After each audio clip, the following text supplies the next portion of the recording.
Chapter 2. The adventure road started out through a shady wood. On both sides the trees stood tall and solemn. The light glowed greenly through their leaves as if through stained glass windows in a church. Dominic walked along in silence, smelling all the wonderful forest odors, alert to every new one, his nostrils quivering with delight. He smelled damp earth, mushrooms, dried leaves, violets, mint, spruce, rotting wood, forget-me-nots, mold, and he savored all of it. The odors came as single notes or percussion shots, or fused together in wonderful harmonies. Dominic was inspired to take out his piccolo and play.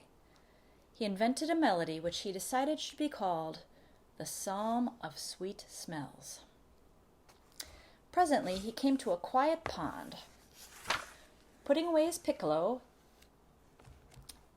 he reconnoitered the grassy bank, investigating various plants, pebbles, and anthills, and then sat down to enjoy some lunch.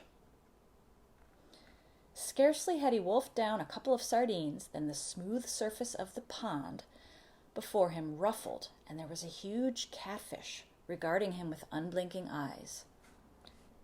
"You're Dominic," the catfish said. Dominic was a-quiver with attention. "Yes, I'm Dominic," he admitted. "Who are you?" "I can't tell you my name," said the catfish, "but I have something for you. I've been waiting for you to pass by so I could give it to you." And he held forth out of the water a long, sharp spear. "You're going to need this," he said. "This fine-edged spear will make you invincible in serious combat. That is, if you use it rightly." "What is using it rightly?" Dominic asked. "Using it rightly," said the fish, "is using it with such skill that no one can best you." "I see," said Dominic. "Thank you very much."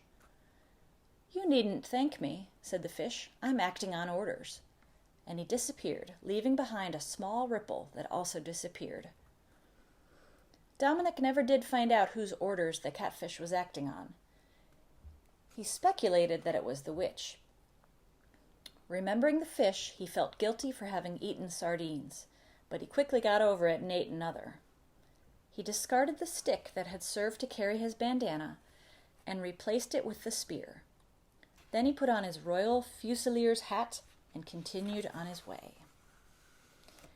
In not many minutes, proving that the witch had been correct when she said there would be action along this road, he fell into a deep hole.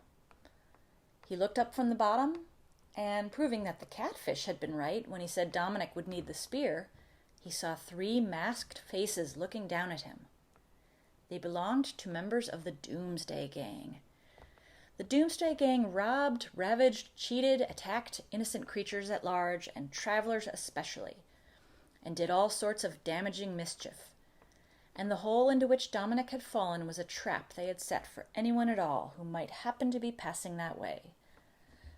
Dominic hadn't seen the hole because it had been cleverly covered with burdock leaves, arranged to look as if they had fallen there by chance.